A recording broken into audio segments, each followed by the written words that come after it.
My ex-husband was standing beside the woman who used to be my best friend when he looked at my invitation and said, "Here to find yourself a rich husband." That was how my Saturday night started.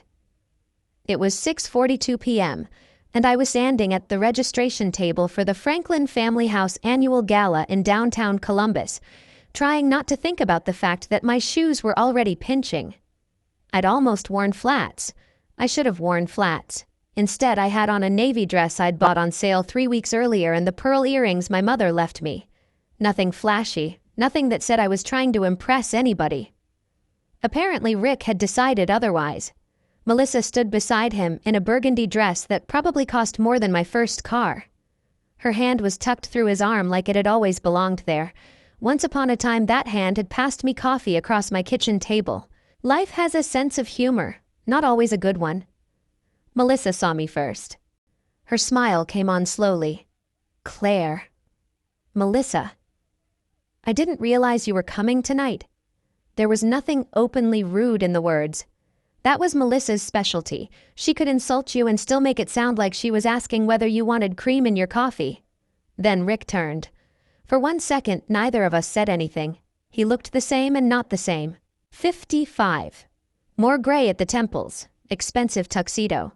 The posture of a man who had spent enough years walking into rooms where people knew his name that he'd started expecting it. His eyes dropped to the invitation in my hand. Then he smiled. "Here to find yourself a rich husband." Melissa gave a little laugh. Not a real laugh. A contribution. I looked at Rick. There was a time when I would have answered immediately. Something about how I had my own money. Something about how I'd been invited. Something sharp enough to make him regret saying it. Then I would have spent the drive home wondering if I'd sounded defensive. Divorce teaches you all kinds of things. One of them is that not every insult deserves a committee meeting. So I turned to the young woman behind the registration table and handed her my invitation. "Claire Bennett." "Of course." "One moment." She scanned the QR code with a small handheld device. Then she stopped. She looked at the screen, scanned it again. I'll admit, for about 2 seconds I thought something was wrong. Maybe Daniel's assistant had forgotten to add me properly. Maybe I'd somehow been sent an expired code. Maybe I was about to become the middle-aged woman arguing with a 23-year-old over a charity invitation while my ex-husband enjoyed every second. Then the hostess straightened. She looked at me once more, reached for the radio clipped near her shoulder and said quietly, "Tell the chairman she's here." Behind me, Rick said, "What's that supposed to mean?" I turned. "I imagine it means I'm here." His forehead tightened. Melissa's smile disappeared. Before either of them could say anything else, Daniel Mercer came across the lobby. Daniel was 67, tall, silver-haired, and one of those men who had spent his entire career in business without needing to make sure everybody knew he had. He'd retired from Mercer Office Supply 6 years earlier and somehow become busier than ever. The second he saw me, his expression changed. "There you are." He took my hand, then pulled me into a quick hug. "You made it." "Good," I said I would. "Yes, but people say all kinds of things when formal wear is involved." I laughed. Daniel glanced toward Rick just briefly, then back at me. "Claire, I need 5 minutes upstairs before we start." That caught me off guard. Now, afraid so. He motioned toward one of the event staff. "Rachel, would you take Claire up to the small conference room?" Then he lowered his voice. "I'll meet you there." I nodded. Rick stepped forward. "Daniel." Daniel gave him a polite smile. "Rick. Good to see you." That was it. No warm handshake, no extra conversation. Rick noticed. I could tell because I had known that man for 26 years. I stepped into the elevator with Rachel and watched the doors close. And I wish I could tell you that I felt triumphant. I didn't. 18 months earlier, I would have given a lot to see Rick looking confused while somebody important hurried over to greet me. Back then, I still spent too much time imagining scenes where he finally realized what he'd thrown away. That night, mostly I just felt tired. You can get surprisingly tired of wanting somebody to regret losing you. Rick and I had been married for 26 years. We met when I was 24 and he was 27. He had a pickup truck that stalled in cold weather, 3 good shirts, and a construction business that consisted mostly of him, 1 employee, and me answering the phone. I did the books at our kitchen table. I typed invoices after Emily went to sleep. I brought sandwiches to job sites and sat through dinners with bankers, suppliers, clients, and men who always shook Rick's hand first. To be fair, Rick worked hard. Very hard. I've never needed to rewrite history to make myself feel better. He built that company. But I helped build the life that let him do it. Somewhere along the way, we stopped remembering that together. By the time Bennett Commercial had a real Office 30 employees and its name on job site signs around central Ohio, I had become something Rick introduced instead of something he consulted. My wife, Claire. That was usually the whole resume. Then came Melissa. She'd been my friend for almost 20 years. She knew where I kept the spare key. She knew how I took my coffee. She sat beside me at the hospital when my mother was dying and brought food to the house afterward because I couldn't remember to eat. That's the part people don't always understand about betrayal. It isn't only what somebody does. It's what they knew before they did it. The marriage finally cracked open over messages. Months of them. Nothing graphic, nothing you'd need to hide from a television censor. The one that stayed with me was almost boring.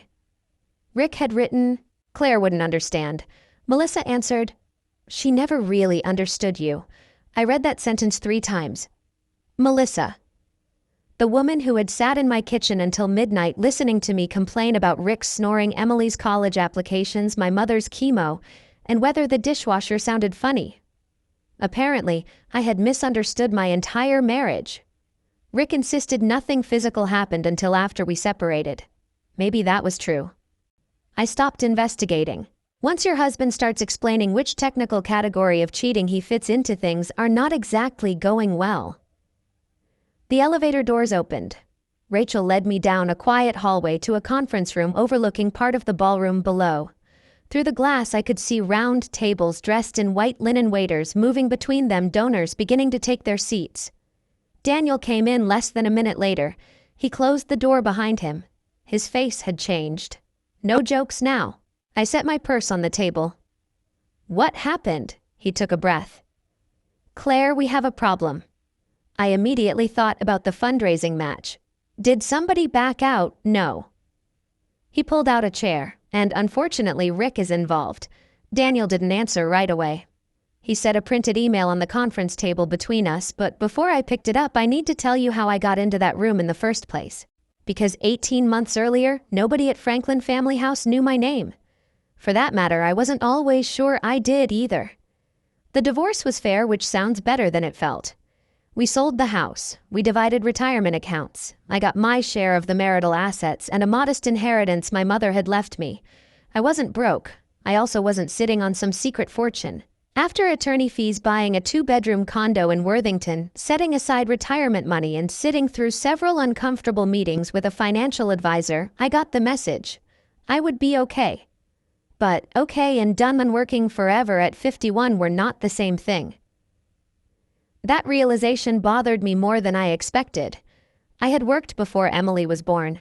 Bookkeeping, office administration, payroll. Later, I did plenty for Rick's company too, especially in the early years. But paperwork has a funny memory. If nobody issued you a W-2, some people act like you were knitting decorative pillows for 2 decades. I went on interviews, several. One manager, maybe 35 years old, looked at my resume and said, "So you haven't worked full-time since 2003, I smiled. "Not anywhere that sent me a Christmas party invitation." He blinked. I didn't get that job, probably for the best. Eventually, a dentist named Dr. Patel hired me 3 days a week to help with billing and bookkeeping at his practice in Worthington. The pay wasn't glamorous. Neither was the office. There was a fake ficus in the waiting room that had been gathering dust since the Bush administration. But the first time I got a paycheck with my name on it, I sat in my car and stared at it longer than I care to admit. It wasn't the amount.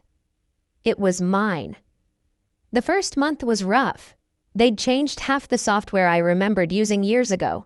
I kept writing passwords on sticky notes, then hiding the sticky notes so carefully I couldn't find them.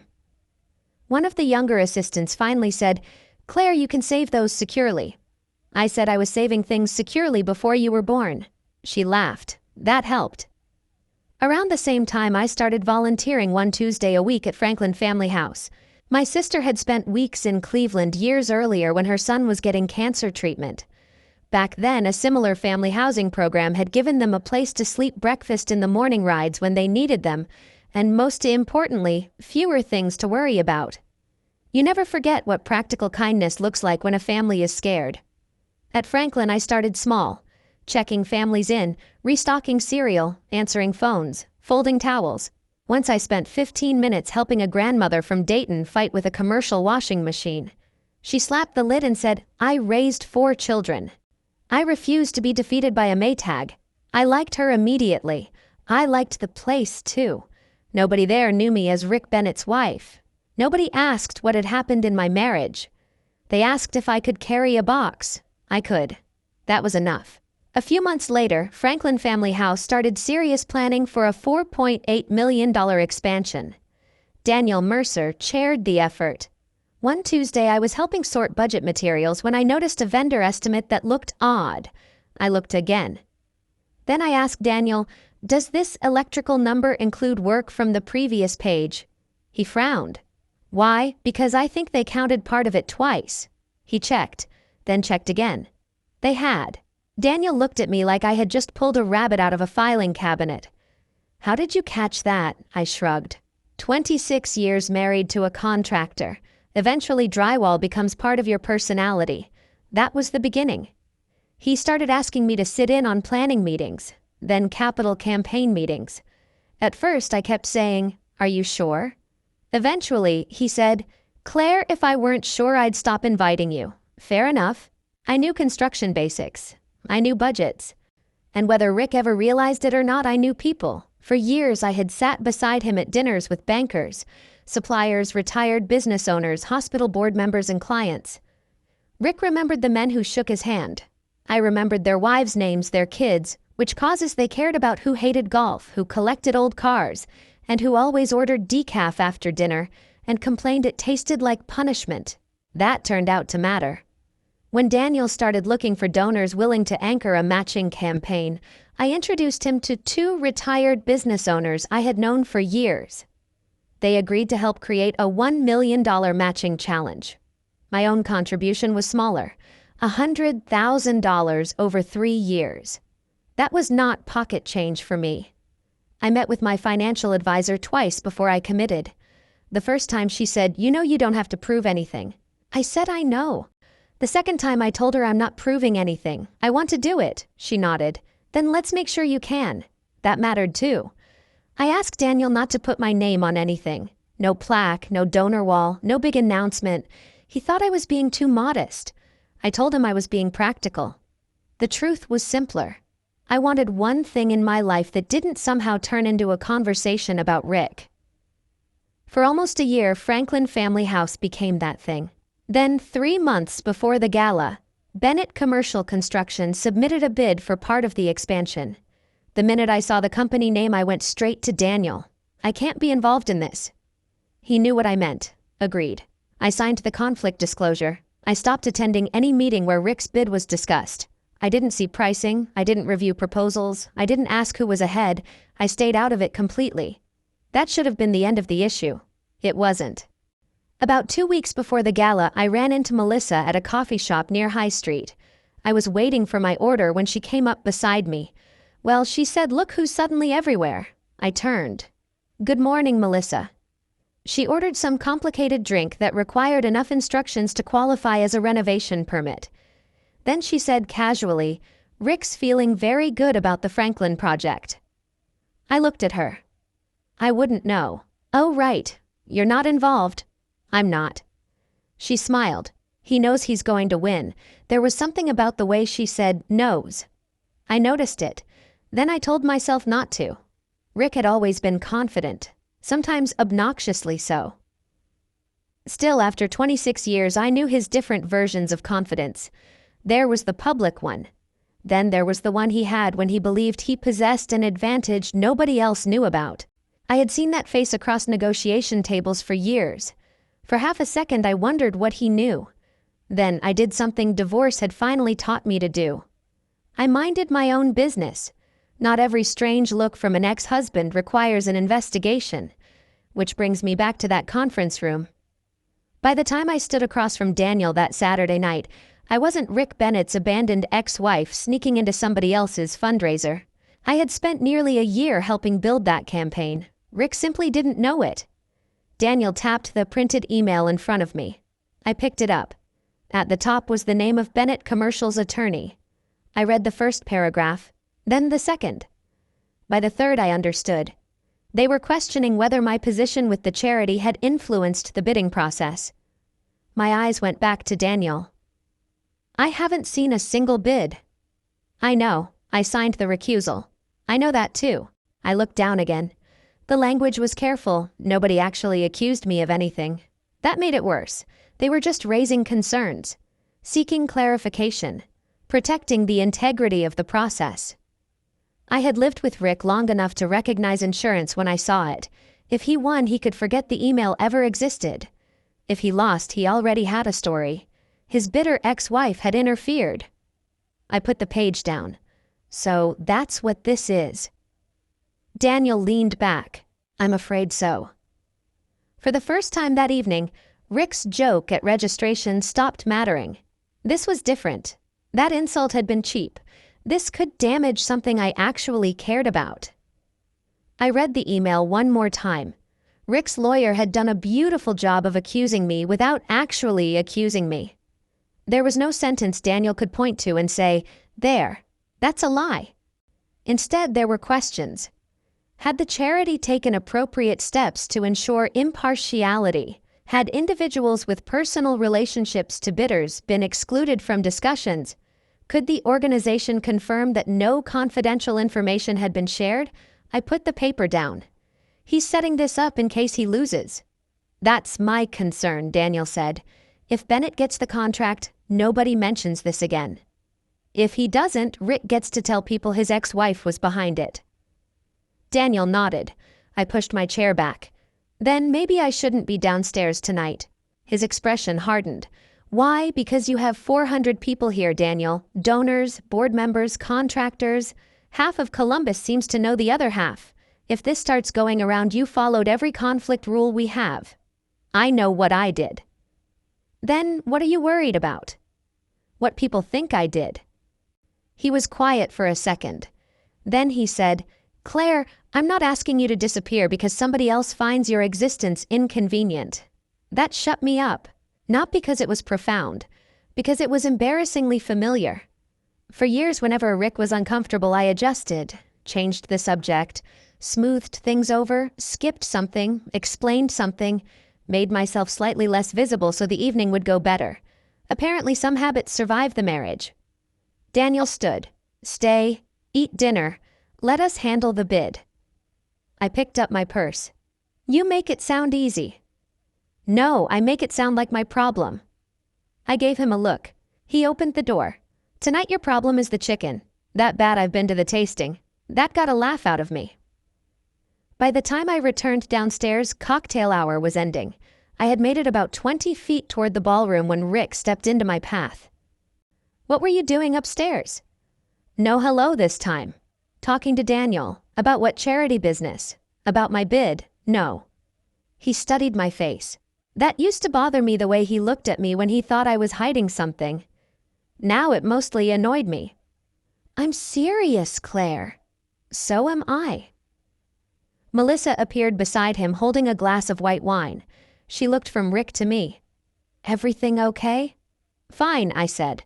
Rick said nothing. Melissa sighed as though the two of us were difficult children. Claire, this really isn't the place to make things personal. I looked at her.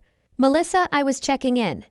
You two brought the personal part with you. She opened her mouth, then apparently decided against whatever was coming. Rick lowered his voice. The contract will go where it should go. There it was again. That certainty, not hope, not confidence in his company, certainty. And I remembered Melissa at the coffee shop. He knows he's going to win. For a moment I saw the old Rick, the man I had watched across conference tables and restaurant booths for 26 years. He had a particular calm when he knew something the other person didn't. I noticed it. Then I walked away. Dinner started at 7:30. My table included 2 board members, a retired pediatrician, and his wife a local insurance broker, and a couple from Dublin who had supported Franklin Family House for years. Nobody asked about my divorce, nobody mentioned Rick. It was a relief, and Daniel had been right about the chicken. At 8:15 the lights dimmed. Daniel walked onto the stage. He talked briefly about the families Franklin had served that year, then showed photographs of the proposed expansion. After that, he got to the fundraising campaign. As many of you know, he said we entered tonight with a $1 million matching challenge. People applauded. Daniel smiled. I have some news. That got everybody quiet. Our matching donors have agreed to increase that challenge tonight to $1.5 million, provided we reach our goal before this evening is over. The applause was louder this time. I sat up straighter. That was news to me. The woman beside me whispered, "Did you know about this?" "No."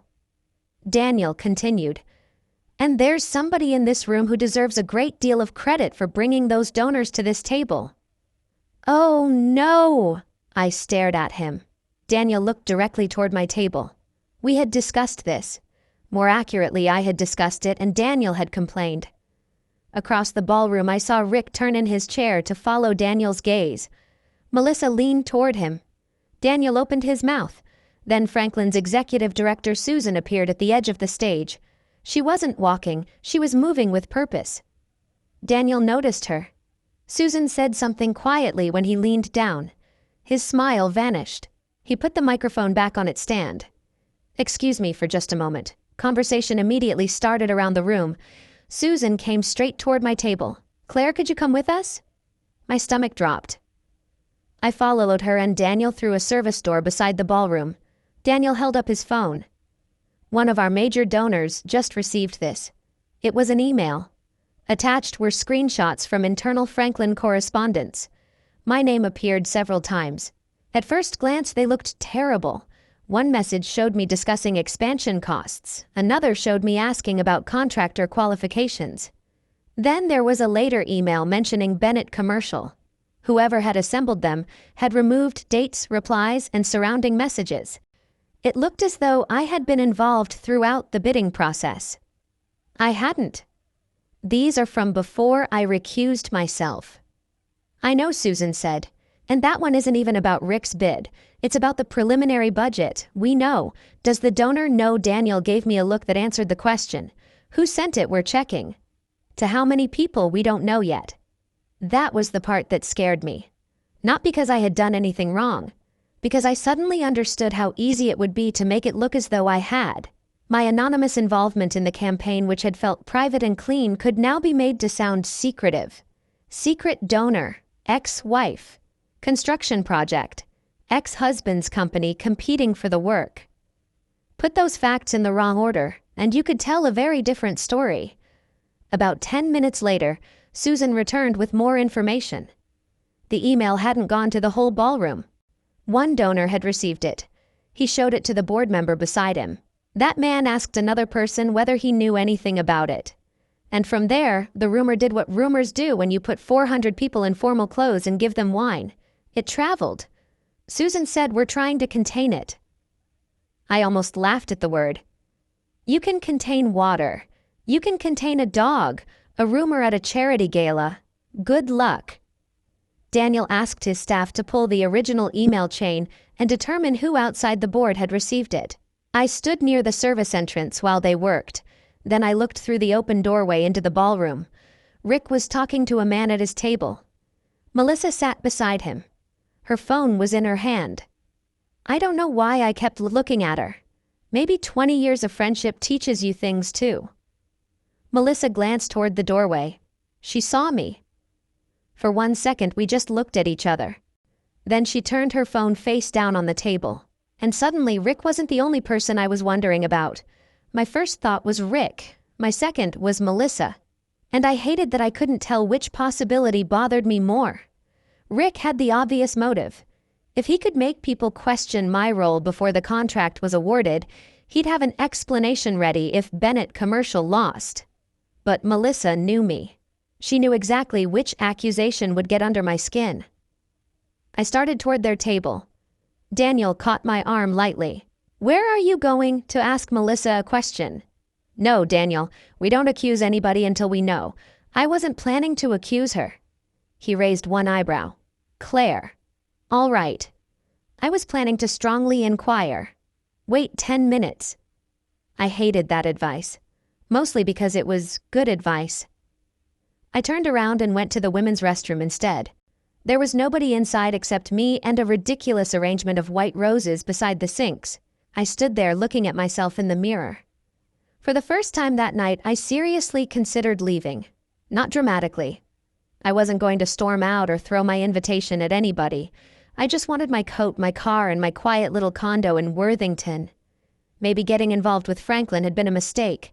Maybe I'd been fooling myself when I said this part of my life had nothing to do with Rick. Now his company was bidding on the expansion, his lawyer was questioning my integrity, and somebody was passing around pieces of my emails. I pulled out my phone to call a rideshare. Before I could, it rang. Emily. I almost let it go to voicemail. Then I answered. Hi, honey. Mom, are you at the Franklin Gala? Yes. And Dad's there. I closed my eyes. Yes. So is Melissa. That wasn't a question. How do you know she posted a picture? Of course she had. Emily paused. Is Dad bothering you? No, everything's fine. Silence. Then my daughter said, You always say that. I leaned against the counter. I'm at a charity dinner, Emily. I'm not going to drag you into whatever your father and I, Mom. Something in her voice stopped me. I love Dad, she said. You know I do. I know, but you don't have to keep making him sound better for me. I don't. Yes, you do. I stared at those stupid roses. Emily continued quieter now. You did it during the divorce. You still do it. Every time something happens, you give me the version where nobody really did anything wrong. I was trying not to make you choose. I'm 27. I can love somebody and still know when they're wrong. That landed harder than I wanted it to. I had spent most of Emily's life believing that protecting her meant absorbing whatever I could before it reached her. Maybe somewhere along the way I'd confused protecting her with protecting Rick. I have to go, I said. Okay, I'm fine. Emily laughed softly. There you go again. Despite everything, I smiled. I'll call you tomorrow. Love you, Mom. Love you too. I put the phone away. I didn't suddenly become fearless. I still wanted to go home. But I stopped reaching for the rideshare app. When I returned to the hallway, Susan was waiting. We found it. Daniel joined us. Susan held up her tablet. Melissa received the original email chain. I stared at her. How auction committee? About 6 weeks earlier, a Franklin employee had accidentally copied Melissa on an internal chain while sending Gala materials to volunteers. The thread included several older attachments from the expansion planning stage. Melissa had no reason to receive them. She also had no reason to keep them. But she had. The email sent to the donor that evening had come from her personal account. For a moment, I didn't say anything. 20 years, birthdays, Christmases, hospital waiting rooms, coffee at my kitchen table. And somehow we had arrived here. Daniel said, we need to speak with her privately. I want to be there. He looked at me. I think you should be. Melissa came into the upstairs conference room 10 minutes later. Rick came with her. The minute she saw me sitting beside Daniel, she knew. What is this? Susan closed the door. We need to ask you about an email sent tonight. Melissa glanced at Rick. He looked genuinely confused. Susan placed a printed copy on the table. Melissa's face changed. Rick picked it up. What the hell is this? Nobody answered him. Susan asked Melissa. Did you send this? Melissa folded her arms. I sent someone information I thought they had a right to know. Rick looked at her. You did this, I was protecting you. From what she looked at me. From her. I almost admired the simplicity. Melissa, he's 55. He's a contractor, not a sea turtle. Daniel looked down. Susan suddenly became very interested in rearranging the papers in front of her. Rick did not laugh. This isn't funny, he said. No, I said. It really isn't. Melissa leaned toward me. You've been trying to make him look bad ever since the divorce. By doing what? She opened her mouth. Nothing came out. I waited. So far tonight, I said I checked in, ate half a chicken breast, and got accused of manipulating a contract I haven't seen. Which part was my attack? Rick turned back to Melissa. You had no right to send that. Her expression changed instantly. Oh, don't you dare! What, don't stand there pretending you're innocent. Rick went still. Melissa laughed once. Tell them. He didn't move. Tell them why you were so sure about the bid. The room got quiet. And suddenly I was back in that coffee shop. He knows he's going to win. I looked at Rick. What is she talking about? Nothing. Melissa stared at him. The spreadsheet, Rick. Daniel straightened. What spreadsheet? Rick rubbed a hand across his jaw. 2 months earlier, he explained he'd had drinks with a former estimator who had recently left one of the companies competing for the Franklin project. The man had shown him part of a spreadsheet, preliminary numbers, pricing assumptions. Rick insisted he hadn't asked to see it. Daniel asked one question. Did you photograph it? Rick didn't answer immediately. That was answer enough. Finally, he said, a portion. Susan stared at him. You photographed another bidder's internal pricing. They weren't final numbers. Daniel's voice stayed remarkably calm. That's not the point. I didn't copy their bid. Still not the point. Rick looked at me as if somehow I could translate the room into something more favorable. I couldn't. For years I'd seen him push right up against lines because he believed not crossing them technically was the same as behaving well. Maybe I'd even helped him believe that. How much did you use? I asked. I didn't use it. Then why photograph it?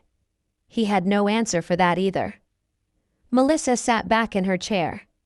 She looked almost satisfied now that Rick was in trouble too. That may have been the saddest thing I'd seen all evening. Daniel stood. The procurement committee is going to suspend the process while we review this. Rick's head snapped toward him. Daniel, come on. No, you know my company. I do. We've worked in this city for 30 years, which is why you should know better. Rick's face tightened. Then he looked at me, not angry this time, worried. Claire. I said nothing. Can we talk privately? I picked up my purse. We were private for 26 years, Rick. He waited. I opened the door. Look how that worked out. Rick followed me into the hallway. Claire, please. I stopped. Maybe I shouldn't have. At that point, I'd heard enough explanations from that man to last through retirement. But there was one thing I wanted to know, so I turned around. Rick glanced toward the conference room door behind us. I didn't know Melissa was going to send that email. I believe you. That surprised him. Then you understand, no, don't get excited. He closed his mouth. I believe you didn't send the email, I said. I also believe your lawyer contacted the board and suggested I might be interfering with your bid. I had to protect the company. From what he looked irritated. You were suddenly involved here. Nobody told me how involved. Then my company bids on the expansion and I didn't know what you were doing. I stared at him. You could have asked. You wouldn't have told me. You didn't ask. He looked away. There it was. The same old argument in our new suit. For years, Rick had been very good at deciding what I thought without going through the inconvenience of asking me. Why did you think I'd interfere? I asked. He rubbed the back of his neck. I don't know. Yes, you do. He looked toward the ballroom. Finally, he said, because I thought you hated me. That almost made me laugh. I did. His eyes came back to mine. For a while, I added. Then I got busy. He actually flinched a little at that. Not because it was cruel, because I meant it. Rick lowered his voice. Claire, this could hurt a lot of people. Then you should have thought about that before you photographed somebody else's pricing. I told you they weren't final numbers. And Daniel told you that isn't the point. I never used them. Then why keep them? He exhaled sharply. I made a mistake. Yes. He seemed almost offended by how easily I agreed. Then came the part I should have expected. Can you talk to Daniel? I stared at him. About what? Tell him this has gotten blown out of proportion. Tell him you know me. You know I wouldn't cheat a children's charity. For a second, I saw us 15 years earlier. Rick getting too aggressive with a subcontractor. Rick offending a client at dinner. Rick saying something careless at a school fundraiser. And me afterward smoothing it out. He didn't mean it that way. Rick's under a lot of pressure. You know how he gets. I had spent years translating him into a more flattering language. I also knew you'd never end up with my best friend, I said. Apparently my track record for knowing you isn't terrific. His jaw tightened. Melissa and I didn't start until after you and I were all ready, I raised my hand. Know what we are not talking about our divorce. You brought it up. I made one comparison. You're trying to reopen a 26-year marriage because you don't want to talk about what happened tonight? That stopped him. We're talking about the bid, I said. Stay there. He looked at me for a long moment. Then his shoulders dropped. What do you want me to do? That question would once have thrilled me. Finally, Rick needed something from me, but standing there I didn't want anything from him. That's between you and the board. I went back into the conference room. The procurement committee met for another 20 minutes. There was no dramatic vote in the ballroom, no security guards, nobody threatened to call the police. Real organizations are usually much less theatrical than people imagine. They have policies, and lawyers, and people who say things like risk exposure until everybody wants another drink. The committee decided the procurement process would be paused for an independent review. Because Rick had possessed information from a competing bidder, Bennett Commercial could no longer participate cleanly in the current process. He had two choices: withdraw voluntarily, or force the board to formally disqualify his company and document why. Rick chose to withdraw. He wasn't happy about it. But he wasn't stupid. By then, however, the rumor about me had moved through enough of the ballroom that Daniel had another problem. He couldn't simply continue dinner and pretend nothing had happened. He also couldn't turn a charity gala into an episode of courtroom television. So he went back to the microphone. I stood near the side of the ballroom. Rick had returned to his table. Melissa's chair was empty. Daniel waited until the room settled. I want to address something briefly, he said. He explained that the construction procurement process had been paused to ensure fairness and transparency. One bidder had withdrawn. An independent review would be completed before the project moved forward. No names, no accusations, no public humiliation. Then Daniel changed the subject. Now he said, I'd like to get back to why we're actually here. Before he went any further, he looked at me. He stepped away from the microphone and came over. Claire. What? May I finally say your name? I knew exactly what he meant. 6 months earlier, my answer would have been automatic. No. That night I looked across the room. I saw Rick. Then I saw the families Franklin had helped, volunteers, staff, people I had worked beside for almost a year. Yes, I said. Daniel went back on stage. He explained the matching challenge. Then he told them I had helped connect Franklin with the donors who made it possible. He mentioned the budget work, the campaign meetings, my $100,000 commitment over 3 years. And importantly, he explained that I had formally removed myself from every discussion involving Bennett Commercial. Then he said something I hadn't expected. Some people walk into a room hoping everyone already knows who they are.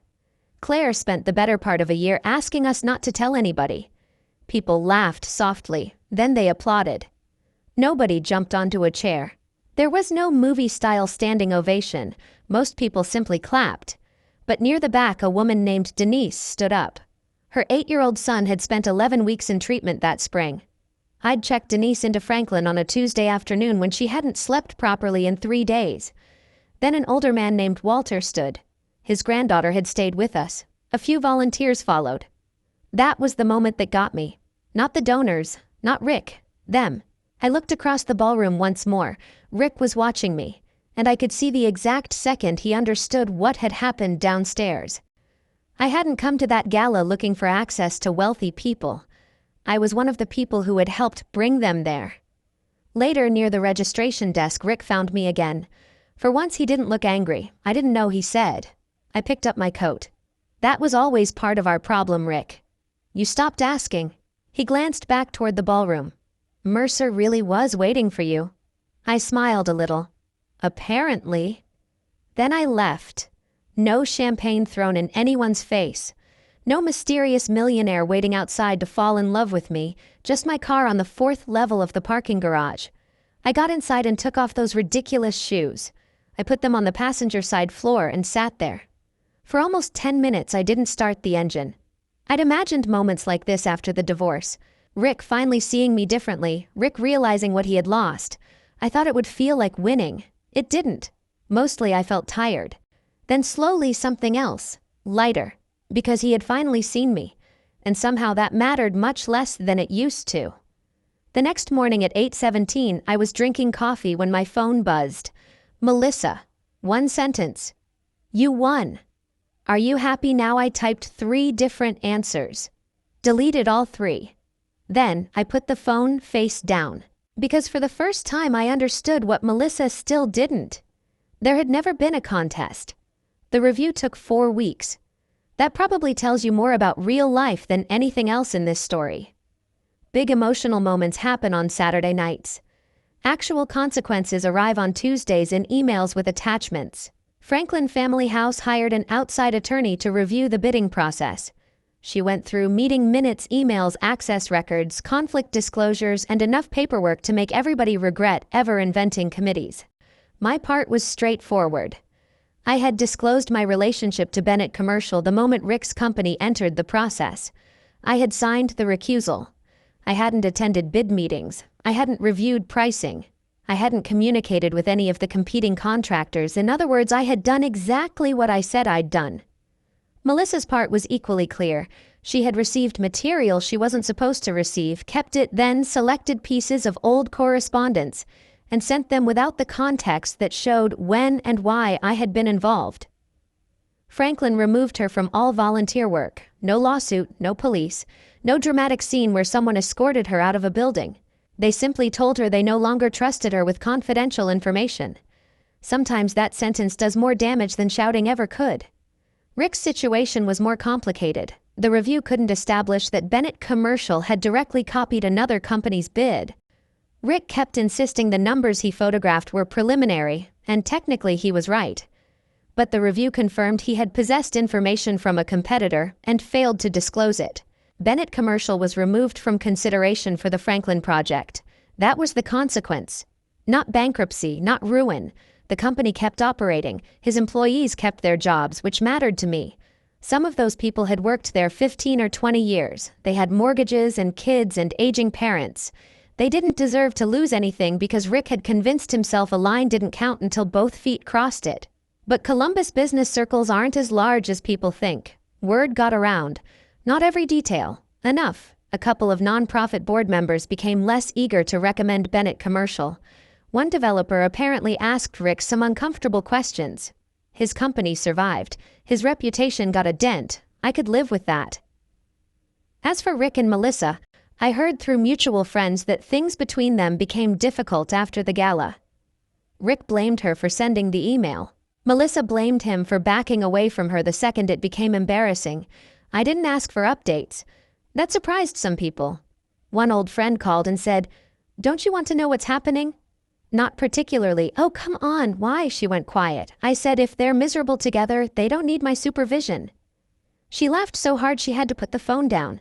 There are some forms of revenge you really shouldn't interfere with. A few weeks after the gala, Emily drove up from Cincinnati on a Sunday. She arrived around 11 with a bag of pastries and announced that my coffee was terrible. "My coffee is perfectly fine. Mom, you buy whatever's on sale. That's how people afford retirement." She made a fresh pot anyway. We took our mugs onto my little balcony. It wasn't much of a balcony. 2 chairs, 1 small table, and a planter I had been unsuccessfully trying to keep alive since May. Emily tucked one leg underneath herself. Dad called me. I felt my shoulders tighten before I could stop them. "I don't want you in the middle, I know. Whatever happened between your father and me, Mom." I stopped. She gave me that look children eventually learn from their mothers and then have the nerve to use against them. "He said you embarrassed him publicly." I stared into my coffee. I didn't. "I know." That made me look up. Emily shrugged. "I asked him what you actually did. What did he say?" "He got very quiet." I laughed. I couldn't help it. Emily smiled, but only for a second. Then she said, "Can I tell you something without you fixing it?" "That's an ominous question." "Mom." "All right." She set down her mug. "I need you to stop protecting Dad when you talk to me. I don't protect him." "You do." I started to argue.